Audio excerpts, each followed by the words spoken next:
Hey, all you podcast listeners, you can find Slice of the Paranormal everywhere podcasts are found, or you can watch us on our YouTube channel.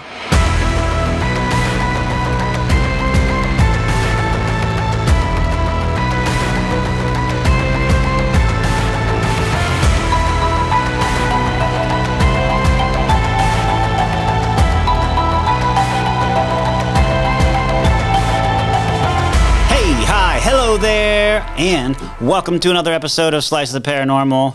I am Ryan. This is Christy, my co-host right here. Hello. We have our resident nerd, Steven, our historian, who tells us all the gory details of all the stories. Usually. And, You know. Most of it. This is what we do. Not all of it. We go to haunted places, we check out haunted places, and eat pizza. And Steve tells us just a little bit while we're there, and then we find out more of it during the episode. And we also have a sponsor. Thanks to Cup of Code. Yep. Thank you to Cup of Code. And each episode's different. So this episode, we have a very special guest. Our guest Very today, special guest. Yeah, right. Our guest today is the founder and CEO of the Warren Legacy Foundation for Paranormal Research. He carries on the work of his grandparents, Ed and Lorraine Warren. Whoa. Yeah. And like we were saying, that's pretty much like paranormal investigator royalty. Yeah, I mean, very few people in the industry don't know their names. Right.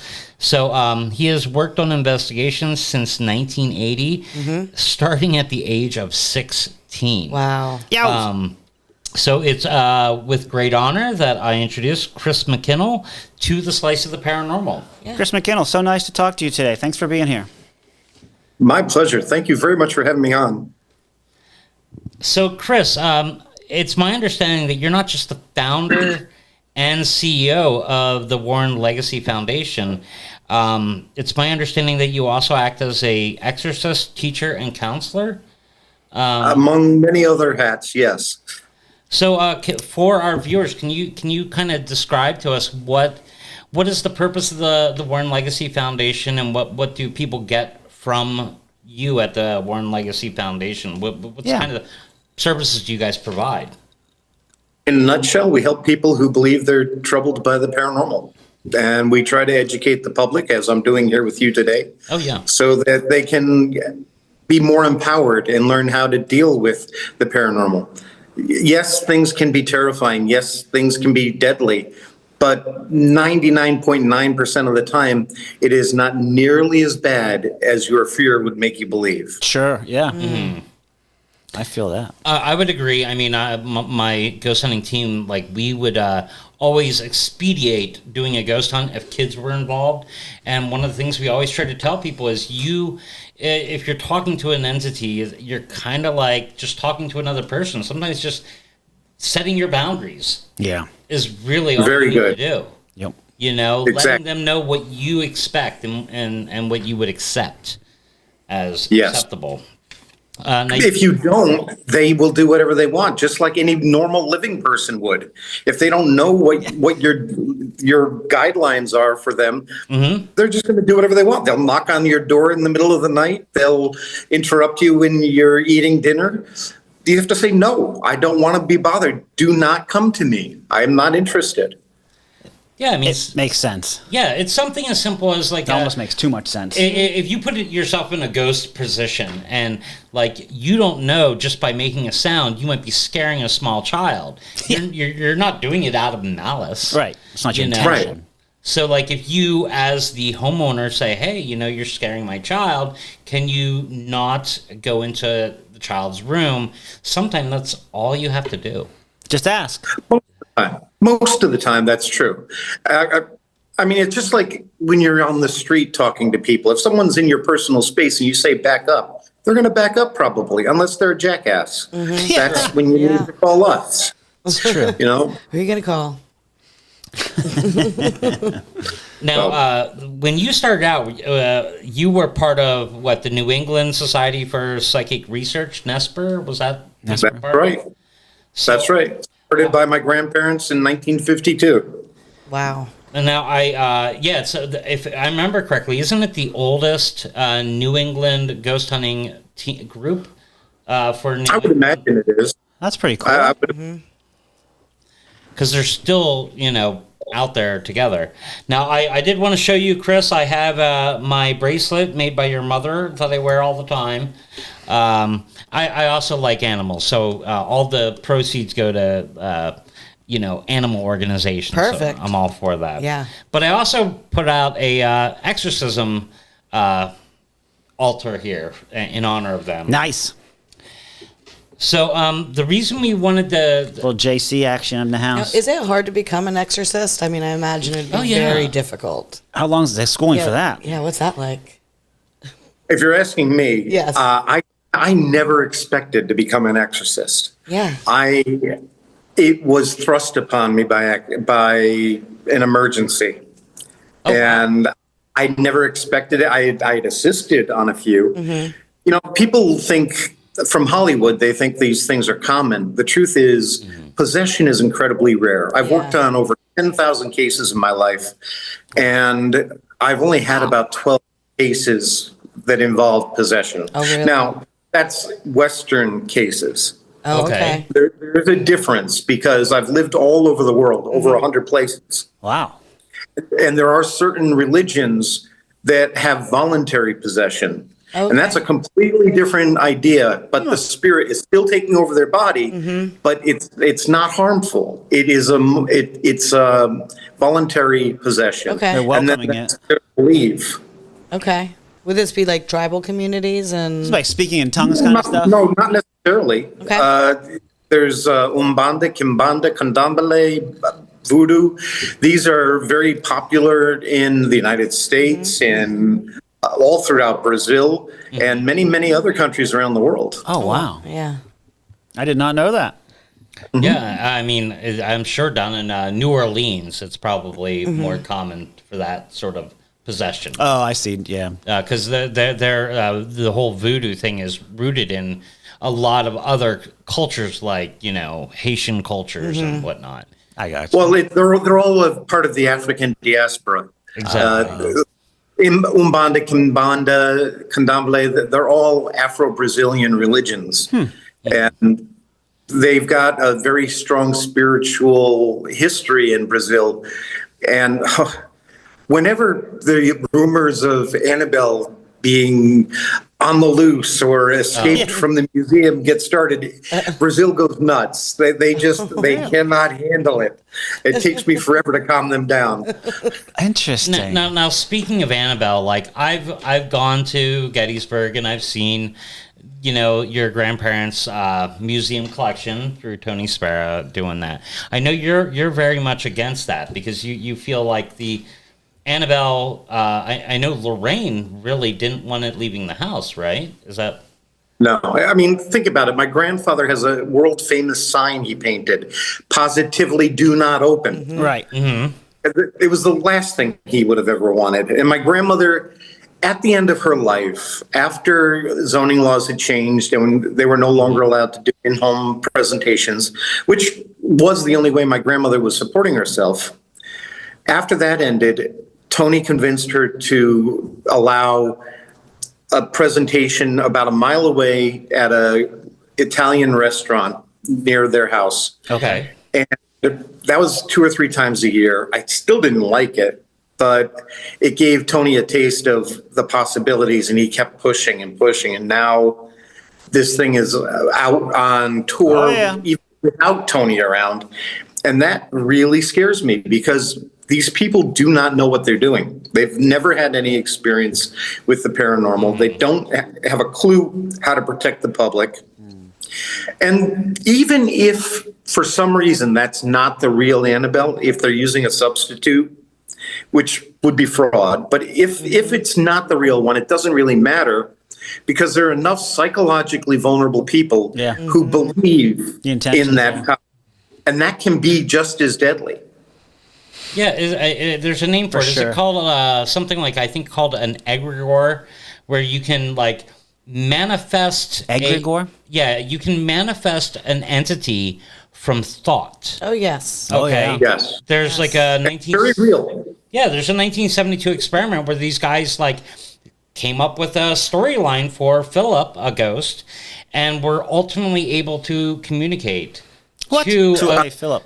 Wait a minute. Right? That's not quite true. Okay. Help me out here. Nice. The Philip experiment was a group of people who knew that they were inventing somebody that they were trying to communicate with. They knew this person didn't exist. He was supposed to be in the 1700s in Canada.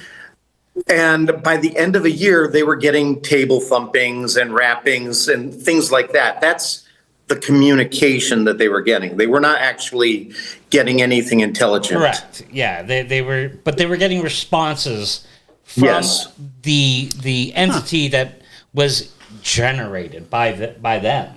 By their energy. By their energy. So, like, are you thinking that even if they're using a fake Annabelle in these tours, by thinking it's Annabelle, you're projecting that. All those people think, not just them, all those people coming there are thinking that's Annabelle, if that's what the situation is. And there's hundreds. Exactly. I've seen those events. I've been to those events. That's powerful. It's a lot of people, and a lot of them are literally coming to see just Annabelle.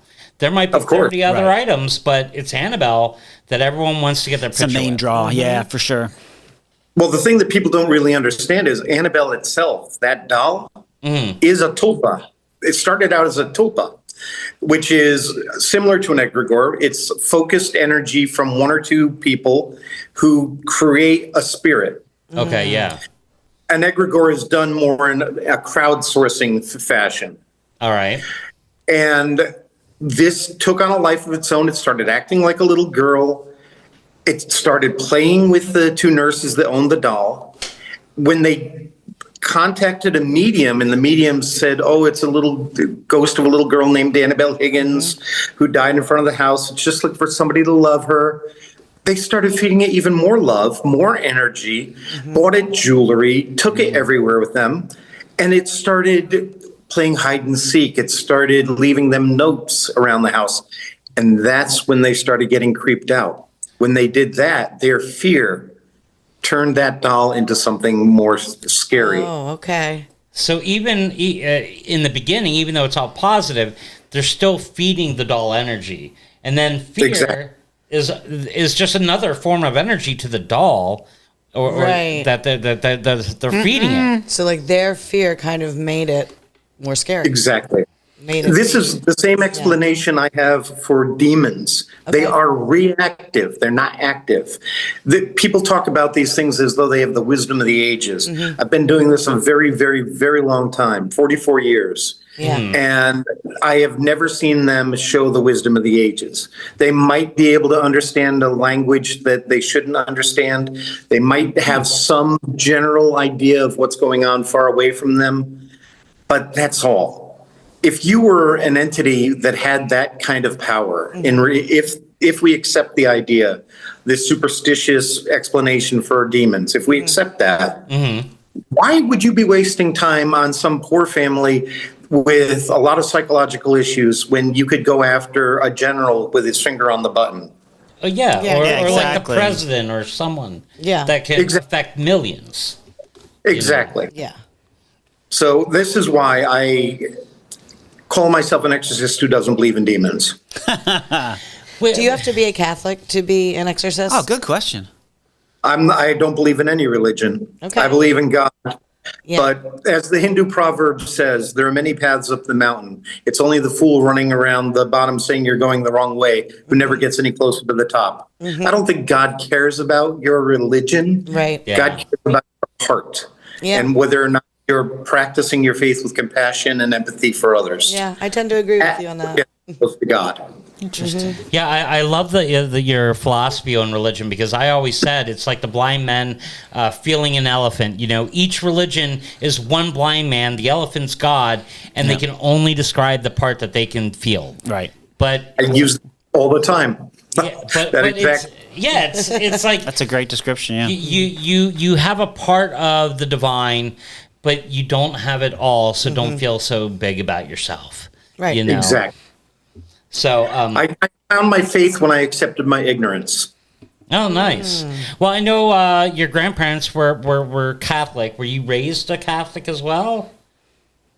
I was raised a Catholic until it was time for confirmation. And at that point, I was offered the choice, and I said, no, thank you. I'm out. Yeah, I studied I've studied every major religion in the world. I've studied with the Dalai Lama. I've lived in Nepal, Thailand, Korea, studied animism in West Africa in the Peace Corps, Israel, Egypt, you name it, here and all throughout South America. And they all of them have different ways of dealing with the paranormal that are effective. That shows me that prayer works, but God doesn't care what kind of prayer. It's a dialogue. Right. It's supposed to be a communication. It's not magic words. Correct. I 100% agree with that. Yeah. I don't think any of us own the concept of a deity. Like, we talk about demons a lot in the paranormal, but I'm not really a Christian, so I tend not to use the word demon, but it's still a negative energy, and it still can be the same root causes. Whatever you want to call it. Whatever you want to call it. Yeah. It's all semantics. It's semantics, is exactly. If you feed a negative energy into something and you're Christian, you're going to think it's a demon. If I feed negative energy, I might think of it as an elemental, and another culture is going to think of it as something else. Right. Cup of Code! Today's episode is brought to you by Cup O Code. Need a website or marketing solution that works as hard as you do? At Cup of Code, they don't just build websites. They create digital solutions that grow your business. From expert web design to targeted marketing, including Facebook, Instagram, Google Ads, and billboards, they've got you covered. Dream, design, develop. Visit cupofcode.com and take your business to the next level. Now, Chris, I know that you started out really early on in investigating. Was that a tough leap for you? I mean, you would have grown up seeing all this paranormal stuff at your grandparents' house that you're told, don't touch this stuff, it's dangerous. Was it weird for you to get into the paranormal then? It wasn't something I ever expected. I was afraid of the dark growing up to the point where I had social workers and psychologists talking to me all the time, trying to help me overcome my fears. And I didn't realize I was a psychic. And my mother hates the paranormal. She has nothing to do with it. She is completely far away from it. And my father didn't believe in it. So I got no help from my grandmother growing up. She was trying to preserve a relationship with our family. Right. And it was tough. And my grandfather came to me when I was 16 and he said, I've got a case. I want to take you along on it. And it turned out to be the most over-the-top poltergeist case. Like, Hollywood doesn't do it as well as what I experienced that night. It was unbelievable. And I've never had another case that was that full of phenomena in one night. Nothing compared to that first night. But because of that, in living through it, I will owe my grandfather a debt of gratitude for the rest of my life. He taught me to face my fears. I freed myself from all of that. And what case are you talking about right now? It's nothing you've ever heard of. Okay. It was in a place called Lee, Massachusetts. It's a small mill town, and a couple that was involved, they had 2 children. They had fled their home. The kids weren't even there the night we showed up. My grandmother wasn't there. And we were doing an overnight radio show on the telephone. When we walked in that house, the whole house was shaking from pounding in the walls. It was a tiny little track house. As we went up the stairs, the walls are shaking and you can hear growling and clawing. And you're 16 years old at this time. And afraid of the dark. And you're first. And afraid of the dark. Yeah. And Now, Chris, and we what kept you going? So face your fears. My grandfather, I couldn't let him down. He had tried to join the Marines at 16 to fight in World War II. Wow. I wasn't going to wuss out. So what was your job on this? You're going on this case. What was your task? What were you supposed to be doing? Well, after we saw that the giant crucifix in the bathroom was turned upside down, Ooh. My grandfather then had me sit in the master bedroom in the dark and wait for something to happen while they went downstairs and used religious provocation. I was the guinea pig or the bait, I suppose. Yeah, the bait. The bait. Yeah, that's what it sounds like. Yeah, that kind of sucked. Kind of sucked. Here, I need you tonight. Now, Can see, you just be the bait That's for like me? baptism by These fire. guys have like. to feel very lucky right now because the first time I took them to investigate something, we went to a church in the middle of nowhere, and they had the experience of getting to have communication at this church. Yeah, it was a lot of fun. And so they got to feel the positive things, like the change of the electricity in the air when something paranormal is happening, because it's not something you can tell someone what it's like. It's a sensation that you feel. And like in the same instance, we're standing at the same spot. You can tell when it goes away. Oh, like yeah. the energy, like It leaves. Yep. it just changes. I mean, we didn't have no growling or walls shaking, thankfully. Yeah, there's nothing flying around. Let me tell you right now, Steve, if we go into a But that house... happened later on. I think. Oh, okay. Well, so do you, that was your first experience. Do you have an experience with the paranormal that sticks out as one of the most impactful beyond that one? Like Or that- memorable for or you, memorable yeah. for you. So many. I mean, my life has been. Look, I'm an ordinary guy. I really am. What does that mean? I've just had a very extraordinary life. Oh, okay. But I mean, I've had some beautiful experiences. I've had some horrifying experiences. Which one do you want to hear? One of each. I'm least gonna go. one of those. I would pick beautiful because I'm Mr. Rosy. I like the positive in life. What? Who is that over there? I don't think he's. I am Mr. Rosy. Memento mori is you surround yourself with death so you respect and value life yes. more. Fair enough. Right. So I am the living entity of memento mori. So And that's very, very Mexican as well. exactly, the Day of the Dead. Come on, people. Okay. Oh, they live it year round. Don't think it's only November 1st. Oh yeah, right. Wow. But I would say the visitations I've had from loved ones would be very high up there. But there was one night, Interesting. for years, I was in a wheelchair and on oxygen. I just was not doing well. But I was still helping people. And it was 2:00 in the morning. I woke up sitting in a chair, and I immediately got on my computer, which was in front of me, and a woman that I worked with, who was an exorcist in Argentina, right across the river from me here, was reaching out to me because a spirit had just come into her room. And she was terrified. And I was thinking to myself, you're an exorcist. Why are you scared of a spirit? And she told me the words that this spirit had said, and I recognized them as Arabic. And I'm like, why is there Arabic in Argentina? And as the apparition became more solid, it took on the form of a dark-skinned woman with long black hair, flowing desert robes, and bare feet. And I thought, oh, goodness, I think I know who this is. I don't know how this is possible, but I think I know who this is. I said, you need to make sure that you record this the next time she comes back, because she's coming back.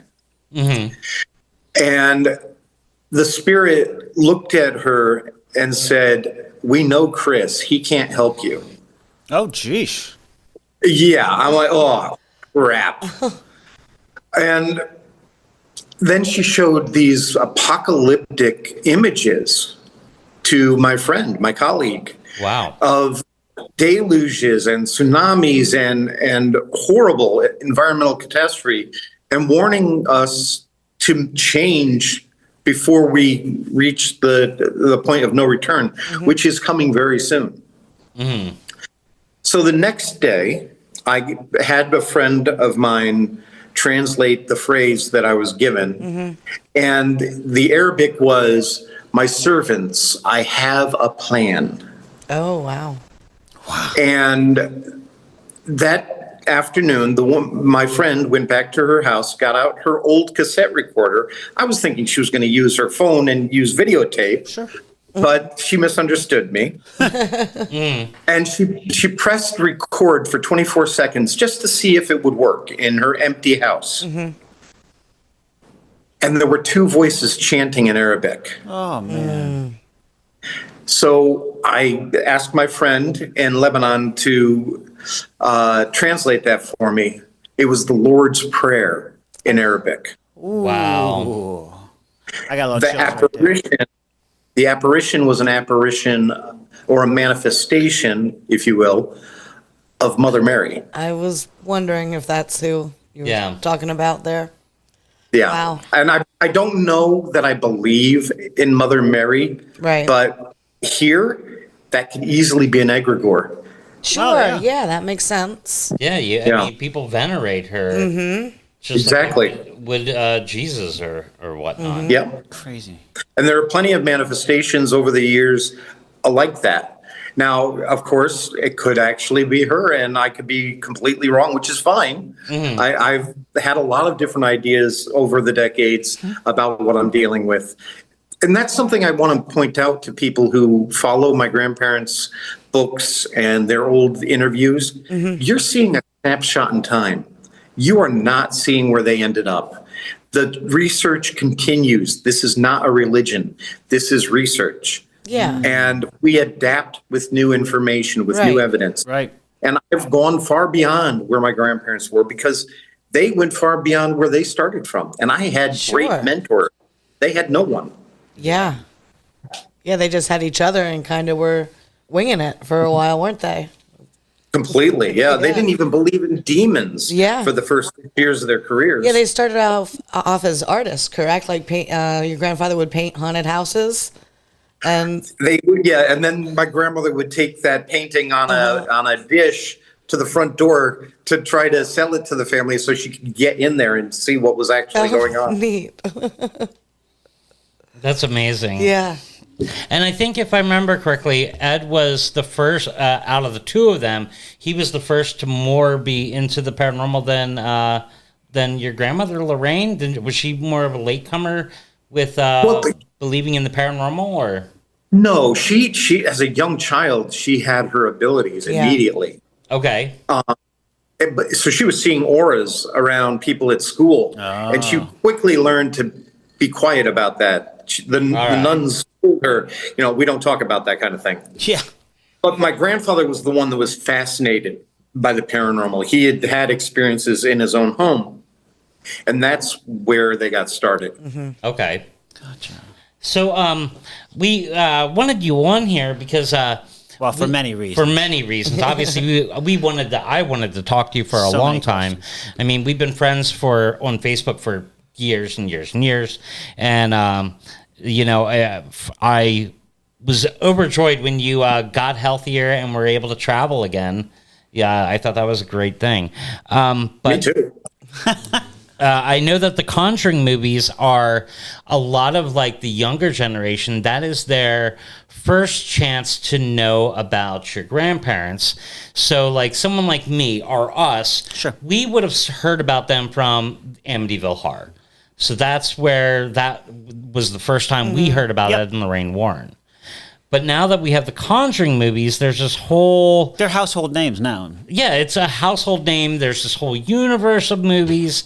So I know each of the movies is based on one of your grandparents' cases. Like Conjuring 1's about the Conjuring house. Loosely based. Yes. I want to point that out. Like, there are so many... I don't watch... these movies. I'm going to just throw that out there. I mean, people are like, "Oh, you're a ghost hunter. You've been doing this for decades, whatever." We do. We watch them. Yeah, I watch them. But it's like you don't work all day at McDonald's and then go home and then put on some videos watching McDonald's workers work. So I don't watch ghost hunter shows. I don't watch a great analogy. I don't watch horror. So I don't know anything about the shows. I'm just the history guy. Right. Did you ever watch any of them? No. So that's good. Yeah. No worries. I did tell Chris earlier today that I did watch because the case that the next Conjuring movie is going to be about is about the Smurl Haunting, Yep. which takes place in West Pittston. Hello, Pennsylvania. So in 91? 86. Oh, well, yeah, 1986? 1986 is when Ed and Lorraine Warren went to the house, right? Right. And so did I. And you did You too. went along. Yeah, he was there. Yeah. Well, no, I wasn't with them. My grandfather sent me. Oh, so you went alone to Were you the bait house. again? I'm sorry? Were you bait again? No. This time I had already had some experience. I was in my last year of college, and I took a random friend from college who had a car because all I had was a motorcycle, and it was wintertime. Oh, my And God. we took the 5 or 6 hour drive out to West Pittston. And I went there 3 or 4 weekends to see what was there, and it was quite a case. Now, for people that don't know, because they haven't seen the 1991 film called The Haunted, which was about the Smurl Haunting, and it was a made-for-TV movie, so it's not high budget, but No. they were the family was getting messages, things like "Get out of this house" on the mirrors. They were getting claw marks on the bathtub sinks and the woodwork. Stains would appear on the carpet. The father had claimed to be raped Essayed. by a spirit. Toilets would flush. Family would hear voices like no one would be home, and the neighbors would hear the family arguing. Or the Smurls were on one side, the parents were on the other, and when they weren't home, the parents would be hearing them argue in their own voices. Oh, that's crazy. When they weren't there. So obviously, whatever entity or spirit was in the house, it was manifesting as if it was those other people, kind of like maybe a doppelganger. Oh, okay. Interesting. So there's a lot Like a of activity mimicky type thing. So when you went to this house, like, what kind of phenomenon were you able to experience there? I had some pretty remarkable experiences. It started simple enough.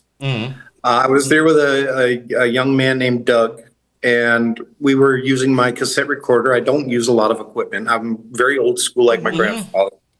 And we would play record, and these pig noises would come onto the recording. And then we were hearing tapping, and I was in the master bedroom by myself, and the door slammed, and I prayed to Padre Pio, Oh, okay. who is the patron saint of my family. Oh. And immediately the room filled up with the smell of roses, which is a sure sign he's there. Okay. And it's funny because I've had a psychic say to me, Padre Pio comes and visits with me all the time because he thinks I'm funny. I'm not sure exactly how to feel about that one. Because he thinks you're funny. Yeah. I take it as a compliment. Yeah. Well, he had a good sense of humor, so why not? Yeah. I think so too. But the most remarkable thing, I was going up the stairs, and Mrs. Smurl and Doug were at the top of the stairs already. And as soon as I got to the top, all of a sudden I started getting very lightheaded, and then I was levitating over the stairs. Oh. And going backwards, back over the stairs. That's gotta If be they frightening. had grabbed me and pulled me in, like fished me out of thin air, Yeah. I would have died. Wow. Oh my gosh. I'm sure of it, or at least been horribly crippled. There was something incredibly powerful in that house. But I think for me, the most damaging thing was the publicity. Because the family were already going through hell. And then they had thousands of people coming to their household. And that just made it crazier. Oh. Yeah, in the movie, in the I'm sure. 1991 movie, they the Smurls pretty much brought up to Ed, hey, maybe the church diocese didn't want to get involved. They were very stand backish. And so they mentioned to Ed, hey, maybe we should contact the media, to try to force the diocese to intervene, because they didn't want to intervene in this. And Ed tried to in the movie, he tried to warn them that, it's a double-edged sword, reaching out to the media. I would probably flip that on its head. My grandparents learned in the 70s with the Lindley Street case in Bridgeport, Connecticut, that if the church isn't willing to help, the media can be kind of like a cudgel to shame them to working with them. Mm-hmm. Yeah. And it was probably my grandfather that insisted on the publicity. Okay. I used to hate that. I used to get into arguments with him all the time about it. But in retrospect, I have to say, honestly, I now understand it. I mean, I do not work with the Catholic Church. And it's not that I don't like the church. The Vatican has said many times, this is all real and we need help. But on the archdiocese level, the local bishops can be so hard to work with. It's so impossible that it's much easier to go to a Lutheran or a Methodist preacher and get help. Or, I'll do it myself. I've found that you don't need to be ordained. You just need to be in touch with God. Okay. I feel that. That understandable. Now, I know when your grandparents get to the house, they say that there's they thought that there was 4 spirits, right? A demon, or this either came from, I don't know if it came from Lorraine or if it came from a psychic. There was it was said that there was a psychic. There was a psychic. I know Lorraine is a psychic. But there was one entity was unknown. One entity was an old woman named Abigail. And then there was a man that either murdered someone named Patrick or Patrick. These are all spirits in this house? Supposedly, that this is what one of the psychics said. I don't know which one. It's unnamed. But so there's a lot of entities. I don't trust psychics. I am a psychic, and I'm fairly good. But my grandmother is the one that taught me the best psychic in the world is only right 60% of the time. Sure. That's a lousy percentage to bet your life on. And to go into a home and start spouting off, you've got Beelzebub and 38 demons in here. No, shut up. Prove it. Do not start spouting nonsense like the Annabelle Higgins story with Annabelle, or the poor woman I dealt with who some stupid medium says, "Oh, you've got a Lilith demon attached to you." No, she was a psychic and she had out of control abilities. But this is what happens when somebody thinks that they know things from the beyond, and it drives me nuts. Again, I am a psychic and I know we can do extraordinary things. All people can. When we talk about things like egregores, to me, that shows how incredibly powerful mankind is and what we can do when we let go of our fear. Yeah. I agree 100%. Yeah, I once was talking to Christy about poltergeist and how a lot of times there's a young woman going through puberty that's involved, and even the Smurl house has young girls, coming of age. And originally you took it as a negative, and I'm like, no, it's not a negative. It's because women have so much power. I mean, you're the life givers on the planet, right? For Christ's sake. So, well, it's not. For Mike's sake. Not just women. I want to make that clear. It can be anybody. It's a matter of how much energy they're throwing off. People on the autistic spectrum can be incredibly powerful because their emotions are raw and they're throwing off a lot more energy. When you are throwing off a lot of energy, you're also throwing off a lot of extra electromagnetic energy. We generate it, not a lot, but we generate it, and we generate more with powerful emotions. Yeah. My theory is that, for instance, you were talking earlier about the change in energy when you're around a haunting. Yeah. That's probably electromagnetic energy. And we've been generating that artificially for about 150 years. Correct, yeah. And when it's very, very high, people can feel haunted. They can feel watched. They can have horrible dreams. They can affect their brains terribly.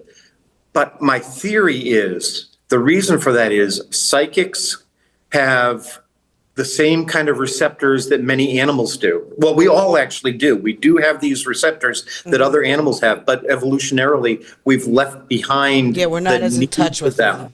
Right. But they exist. We do have them biologically for things like sensing true north and navigating that way.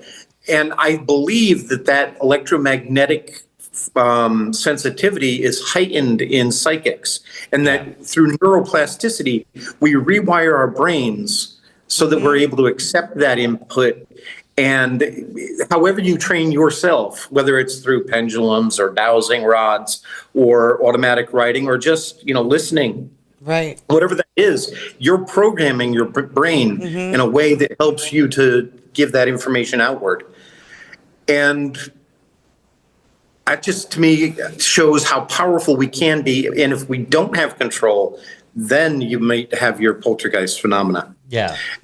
Psychics often, oh, my TV keeps turning on. And it's like, yeah, you're probably doing it yourself. Yeah. You're switching the channels. So I try to educate people about that as well. But that feeling of being haunted with high EMF, I think, is vestigial memory of what an actual psychic feels in a real haunting. Interesting. Face Monster! This episode of Slice of the Paranormal is sponsored in part by Face Monster, creating apparel, accessories, and artwork influenced by 80s horror, 90s pop culture, punk music, and skateboarding since 2012.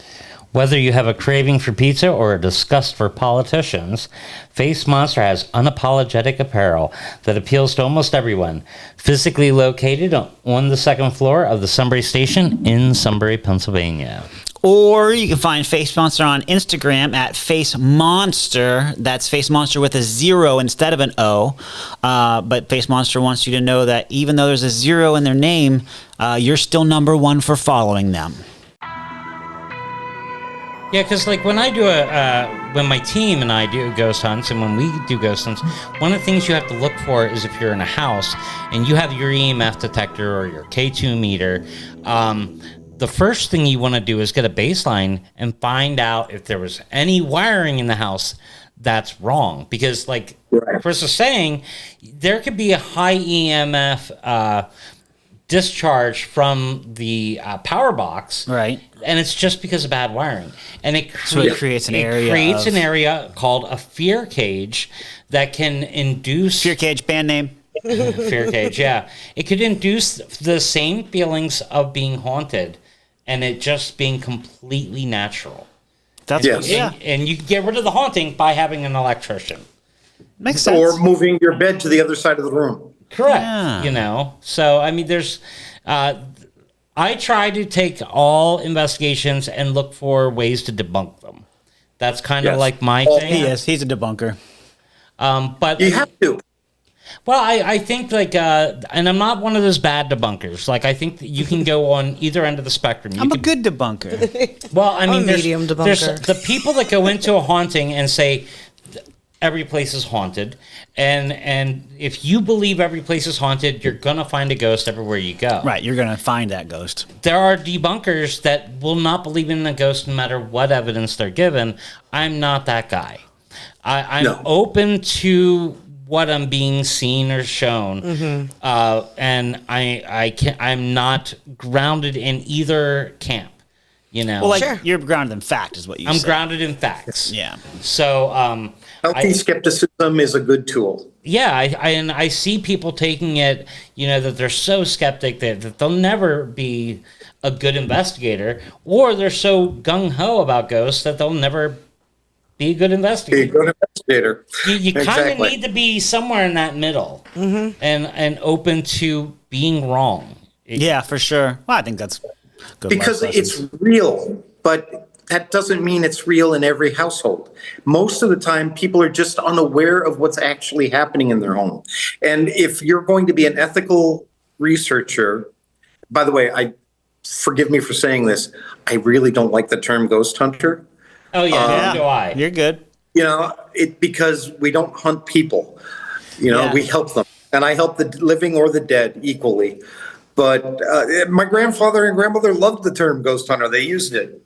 I just don't agree with that. I call myself like ghost helper. social worker. Yeah. I was talking to someone last week online about it, and they brought up the idea that they're a ghost historian. They study the ghost, and I kind of like that because that's kind of what I do. I have books filled with all the ghost lore and try to find the origins of the story. That's pretty accurate, I'd say, of you. You know, I'm more of a ghost historian. I can tell you when the story first popped up or who the key characters were. Right, yeah. In the ghost story. That's dead on what you do, yeah. So, if I got to pick what I was called, I'm a ghost historian. We went to that, not to change it back, but we went to that Smurl house now we didn't go in it, obviously, because there's People living there, and we didn't want to disturb them, so we didn't even knock on the door, but we did creepily take a picture of ourselves in front of the Yeah, we do have a picture of that. Of the Smurl house. We didn't go in or anything, but...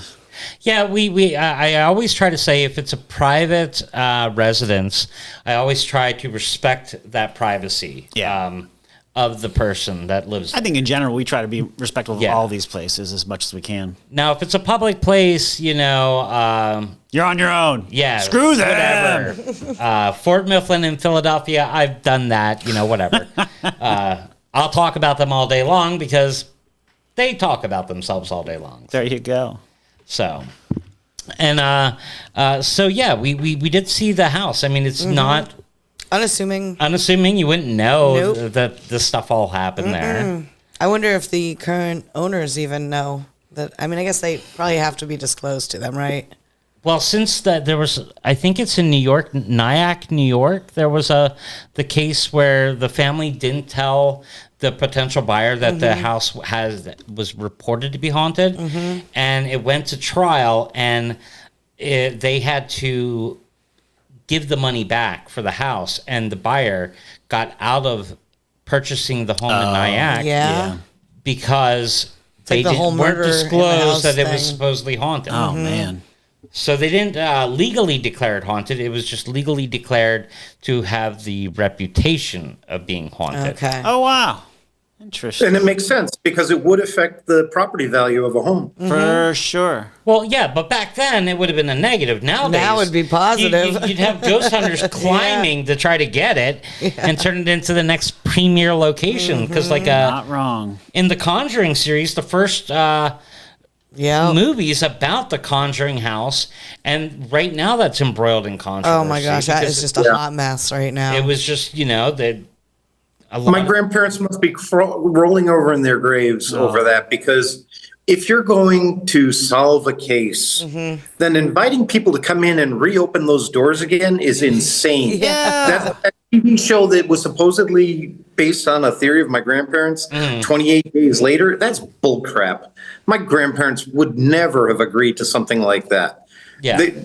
If a case is closed, you don't go back and try to reopen it. There are too many damaged people who are into the paranormal. They're going to bring negative energy into that place, and they could easily open that door again. Oh, definitely.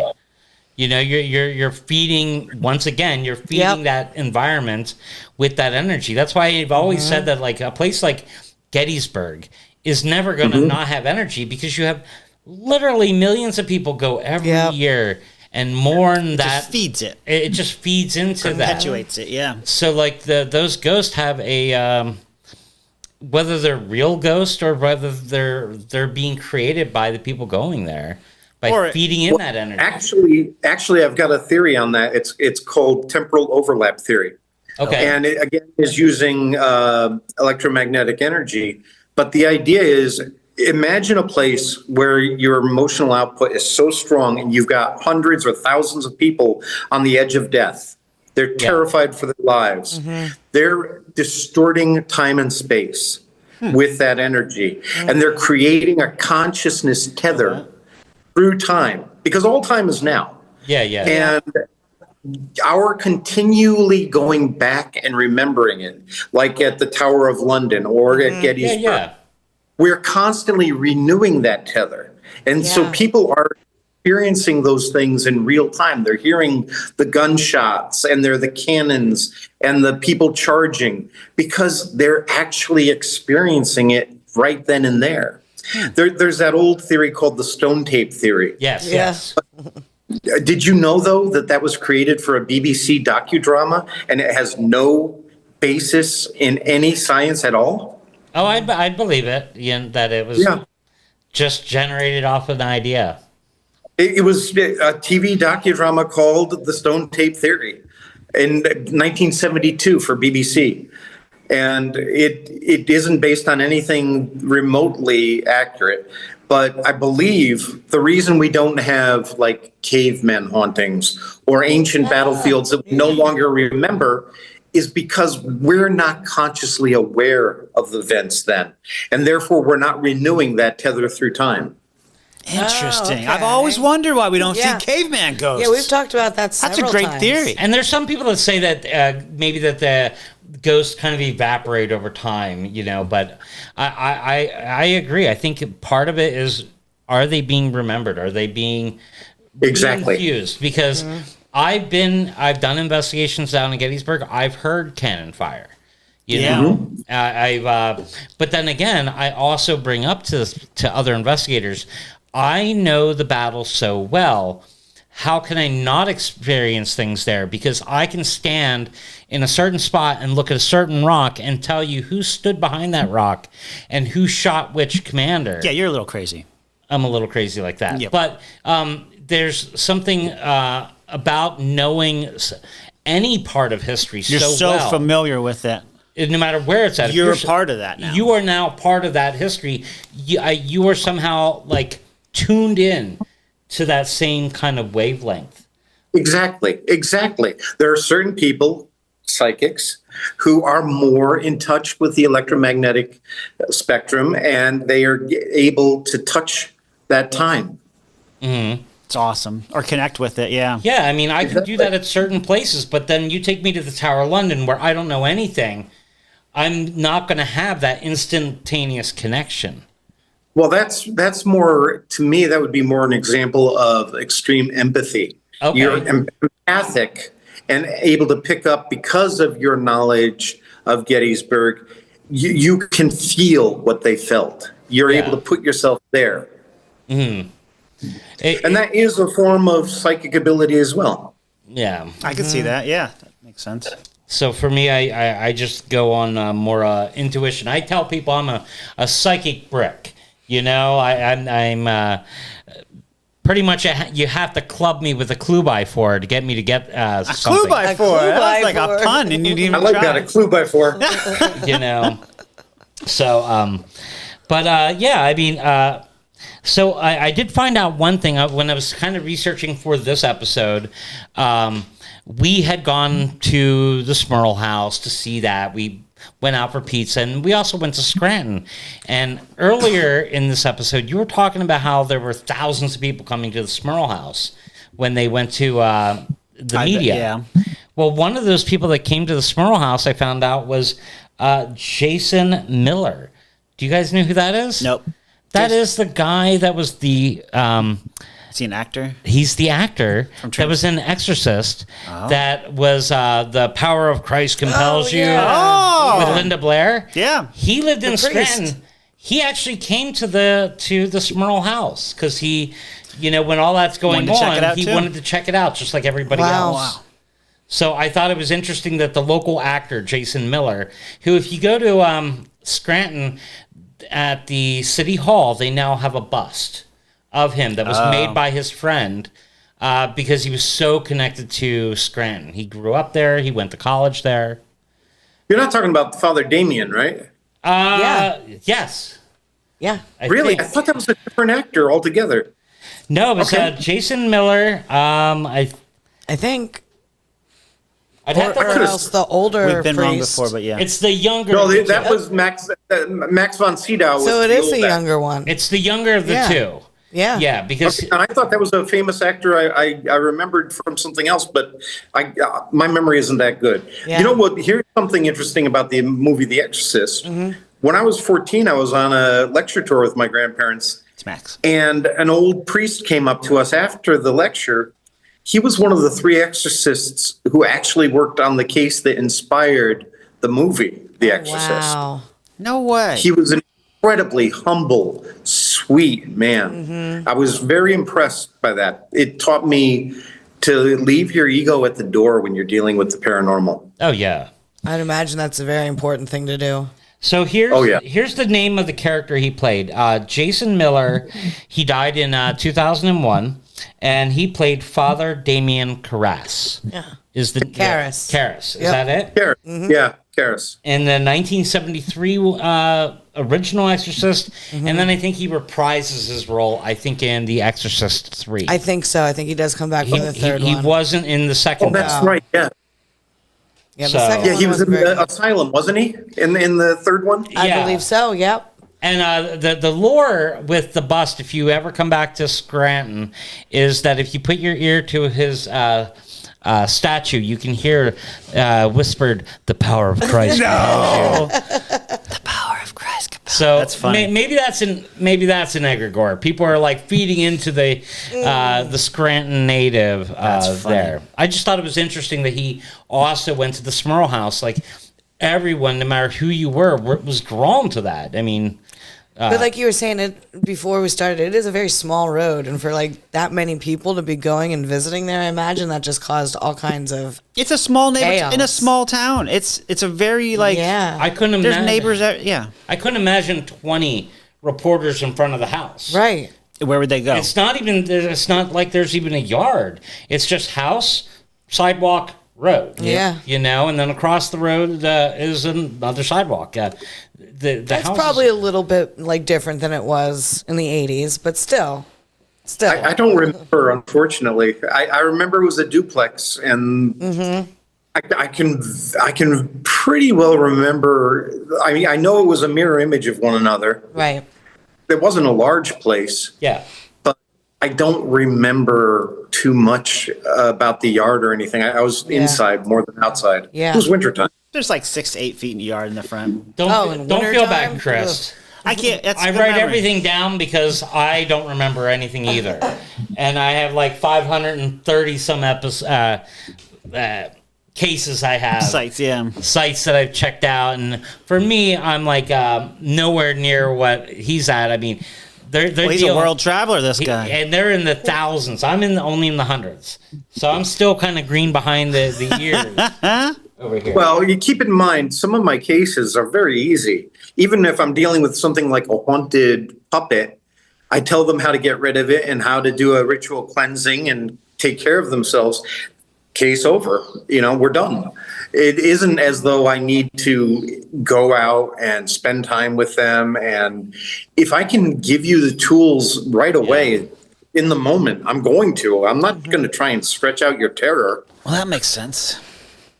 Yeah, I don't blame you. You have a moral guiding light in you when you deal with the paranormal. I know there's some paranormal groups that like to charge money, but you were No. like mine. We never charged a cent. Right. Like if you're trying to help someone, you should not be there to make money off them. You want to help. You know. so- Exactly. And we do not advertise. I mean, you know, we will never expose a family's identity. Obviously, in cases where there are movies or books or whatever, I don't feel uncomfortable talking about them. But if it's a case that's never been public, I'm never going to expose that family. Right. I'll maybe talk about the case, but not in a way that would ever let you know who they were. Yeah, exactly. Yeah, in my books, I have little blue tags that say confidential. Because if I do an investigation for That's someone, good. That's good. and they don't want their information, their house, anything like that released, Yeah. I have confidential stickers, and I That's will mark awesome. it so that they will never be talked about. Or, like you said, if I talk about it, it'll be generalized. Right. Yes. Yeah. You know, where you can't. I tell my clients when they say, "Oh, you can talk about me," I'm like, "No, you don't want me to do that," Yeah. because I remember it's like the Smurl case and the circus that can happen. Plus, there are too many vultures in the paranormal world who will knock on the door and say, look, we're with ghost hunters and we want to do an episode on you. It's like, no, you don't want that. Yeah. If somebody comes to me and they say, we just want you to verify that there's something here, I'm like, why? Well, because we want to do this and we want to be famous. And then, no, I'm not coming. I'm there to help, and that's all. Yeah. Different. Yeah. I don't blame you one bit. Now, I mean, I really want to, thank you, Chris, for taking the time out of your busy schedule to, just come on our program. For our viewers, one of the things I wanted to ask is, how can our viewers follow the Warren Legacy Foundation? Where do you want them to go to see what you guys do? Oh. Yeah, we've got a wonderful team of volunteers all around the world who are helping you for free and out of the goodness of their hearts. They are awesome. The amazing people you could ever hope to work with. That's awesome. And if you can go to warrenlegacyfoundation.com to request help or even to apply to join. I will tell you, though, it's hard to get in. Our clients come first.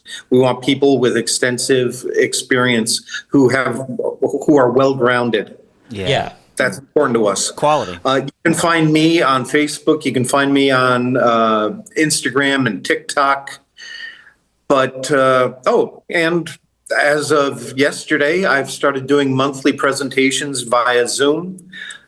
So once a month, I'll be giving an online presentation. Contact me, and I will hook you up with the code for that. Fantastic. That is something I do charge for. I have to support myself somehow. I'm on a pension. Oh, understandable. But for things like helping people, never. That will always be free. By the way, another thing we have for any of your followers who may believe that they are psychically gifted. Yeah. We have an online psychic support group. My grandmother used to help people one-on-one, and I found with my psych background and my therapy background, I felt that a support group would be very effective. We have almost 1,000 people in our group. And if you contact me, I can get you into that group. It is not a place to get readings. It's not a place for anything dark. Yeah. It's a place to learn how to use your abilities or ground yourself, how to protect yourself. It's for people suffering from anxiety, from being too empathetic. Yeah. It's a healthy community. It's awesome. And I know a lot of people that have those abilities feel like it's almost like a curse. They don't think it's a positive because it's so hard to control, and it puts you on the outside of a lot of social. Great that they have a place that they can actually feel. That's awesome. Now, Chris, I know you're something that people talk about my grandmother all the time, saying she was the one person we could look to, and I didn't feel alone. That somebody understood me, and I wanted to keep that going. It's awesome.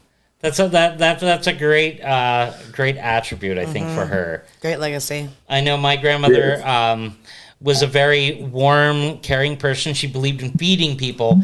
And I had an uncle who, divorced my aunt, and years later he had he transitioned to a woman. Okay. And his own family disowned him.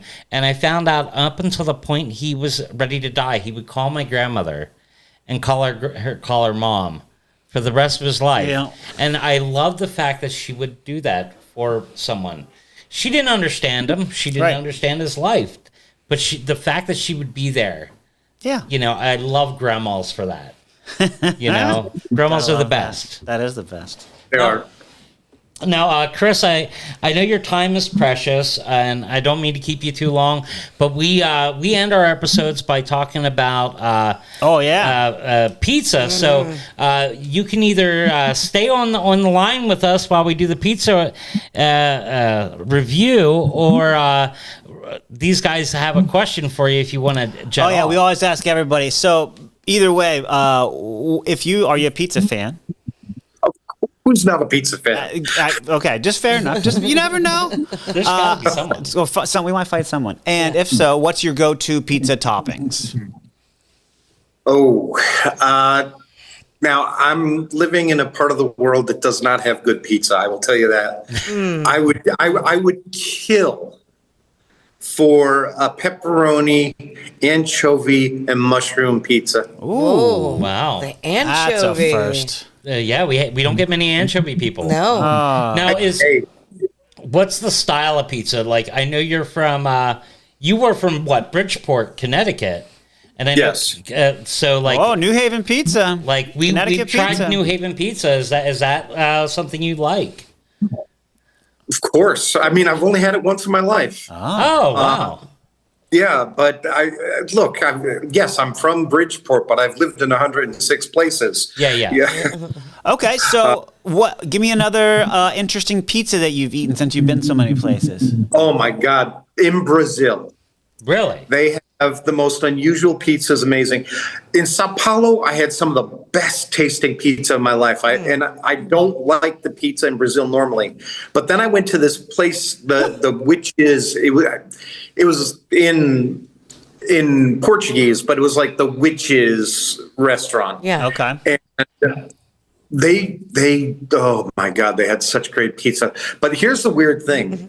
They will put Nutella and M&Ms and strawberry in the center of the pizza, and then have your pepperoni and mushroom Oh, wow. and stuff on the outside, and you work your way in and you eat the dessert and you get to the part dessert. later. Oh, wow. Yeah, it's unusual. It's kind of clever. I like Or that. in Egypt, I eat pizza at a place called Fish World, and it was a tuna fish pizza, which was pretty Oh, no. Or in South Korea and in Thailand as well, they put Russian dressing on a lot of their pizzas instead of Well, like the instead Reuben. of tomato sauce, and it works, especially if you're having Hawaiian style pizza. Yeah, Oh, I can see that. I could see that too. Or in England, I actually learned, I worked in a pizza place in Oxford. And the guy that taught me how to make pizza was from Siberia. And this was just before the fall of the Soviet Union. So it was pretty cool. An American learning to make pizza from a Russian. And they put cockles, which is a little seashell, and corn and all sorts of odd things on pizzas in England. But it's still delicious. Pizza is one of those things all around the world. You're going to get something different. Yeah. Although It's here, you can get a good Chicago-style pizza. And I don't know if we told listeners, you're in Paraguay right now That's yeah, right. talking to us, which is pretty, again, we appreciate everything you're doing to be here today. Technically, our first international guest. True that. Yeah. But if you ever leave Paraguay and you come to Pennsylvania, if you miss bad pizza, we've been told that Altoona has the worst pizza on the planet. It's like bologna and American cheese on regular bread. And it sounds disgusting, and we're going to force Ryan to eat it at some point. They keep talking about forcing me to eat it. Look, if I'm coming all the way to the United States for a pizza, that is not what I'm eating. No. Exactly. Well, Chris, if you come to Pennsylvania, Slice of the Paranormal, We'll hook you up. We'll hook you up. We will buy you a good pizza. We eat a lot of pizza. We know where all the good ones are. We do know where the good Oh, that pizza sounds is. great, guys. In fact, when we Well, were, listen, yep. go ahead. No, you. Please, Ryan. We were going to say, I appreciate your time today. If it's up to you if you want to stay on for a pizza review, if you want to peace out at this point. I think I'm going to go only because I would love to have some pizza. Yeah, do that. All right, sounds good. We appreciate your The time. only thing I can get here is Pizza Hut, and it sucks. Yeah, that's rough. We try to avoid franchises. Well, thank you once me again, too. Chris. Yeah, thanks so much. It's been a pleasure. My pleasure. Thanks, guys. Bye-bye. Take care. Catch you later. Thanks so much. And that was awesome. That was Thank very you, fun. Chris. What a cool guest. Again, paranormal royalty. Yeah, and I love Chris in the fact that Chris is very down to earth. He doesn't believe in the paranormal celebrities. He has no desire to be a celebrity at all. That's cool. Even playing field, everybody. And he said he wants to help people, just like his grandma. I think that's cool. Yeah, he's all about helping people, and Just those foundations. What he's doing in his situation. He could be trying to, make $1 bazillion, but instead he's trying to help people, and I always like that. Exactly. Yeah. But while we were in Pittston visiting the Smurl House, which Christy and I also like to call the Smurl House. Sorry, Smurl. Oh, I like to call it the Smurf House. Smurf. Yeah. Smurf House. Well, it's a Smurl House, and while we were there, we hit up right down the road. There's like a bunch of little small towns in a row. So the closest pizza place we found was in Exeter, which was literally like 2 minutes down the road. Yeah, not far at all. And it was suggested by Gina and Bob from Vortex Ghost Gear, who are locals up there. They are. We visited them while we were in town. We'll talk about that some other time. But this was our first pizza of the day. Pizza Oven. Pizza L''oven. Oh, I Pizza remember Lovin', that. people call it. Remember that? I do remember that. First place of the day. Traditional pizza comes with onions there. Okay, so she's like, "Do you want this traditional?" And I was like, "Yeah, probably." And she's like, "Oh, so you want the onions?" And I said, "What? That's I'm Ryan. Who puts I don't need onions on a goddamn pizza." Yeah, for our guests that don't know, Ryan is not a onion lover. I'm not an onion lover. But their traditional pizza comes with onions. So luckily they made the cheese part with no onions and the pepperoni. It was, what do you call that pizza? Block pizza? That is Old Forge style. Old Forge pizza. So the pepperonis were separate from the cheese, but mine didn't have onions. Thankfully. Theirs did. Old Forge style. Steven, high scores at Pizza Oven. That's right. 4.75 out of 5. Very good. Phenomenal. I mean, Steven, solid slice. No, I'm just kidding. Solid slice. Excellent flavor. Phenomenal crust. I wish the pepperonis were a little crispier, but I would eat this pizza all day. Yeah, I mean, when I say phenomenal crust, it seemed like they put it in a pan to make it, and that pan had a half inch of butter. Yeah. It was super, like the whole bottom was uniformly phenomenal. Fluffy. It was. Buttery. You're not wrong. I mean, crispy. It was just great. And it was like a heaven. And even being a thicker pizza, it just had such a good flavor. Yeah, it did. Agreed. So, Miss Christie, 4.5 out of 5. I loved this pizza. The crust was light, airy, and buttery. Yep. The sauce tasted super fresh, like they freshly squeezed the tomatoes right then and there. I wish the pepperonis were crispier, but they did have a good meaty flavor. And to top it all off, I didn't even need to use a napkin, is what she said. How about that? So no greasy napkins. No greasy napkins. 4.5. That's high score. The crust soaked up all that good grease. It was, It's all in but the it crust. wasn't even on your fingers. Like, it really was perfect. It was almost perfect. I give it a little bit lower just because I think the Old Forge, I think it may be the cheese mix. I don't know. Here, 4.25 out of 5. Still a great score. Still a major still a good monster score for me. Incredible pizza. We were not expecting Old Forge style, which we should have been because we in that area. So I guess we should explain what Old Forge style is too, right? What is Old Forge style? It's like Pennsylvania. Thicker crust, square, rectangular, usually. And the cheese blend's a little different. Usually an American cheese blend of some kind. Creamier cheese, Yep. typically. So I would assume like an American cheese, maybe some mozzarella mixed in, depending on the place. Pizza Lovin', I definitely think had mozzarella cheese. The places that we went to after that one, they were more the American cheese blend. Yeah, correct. I think that's why I like this place better too. Is the cheese was more traditional, my kind of traditional pizza cheese, You like- mozzarella. There wasn't much of that creaminess in it. Yeah. What did I say? Yeah, what'd you say? Cheese and crust were so good. That was a lot of O's. Sauce was sweet and light, and I enjoyed it a lot. However, a thicker, more robust sauce probably would have got me a higher score on this. Oh, so it was like a thinner sauce. It tasted so good, though. I did get a chance to try some of the pepperonis from you guys, and they were good. And I can tell you that I did reheat this pizza. I don't know if it was the next day or the day after, but baby. Yeah. It was good. I bet. It was good. I would have given that a 4.75 reheated. It was so good. So a little air crisper, air fryer. I love. Thanks again, Cup of Code. Thanks again, Cup of Code.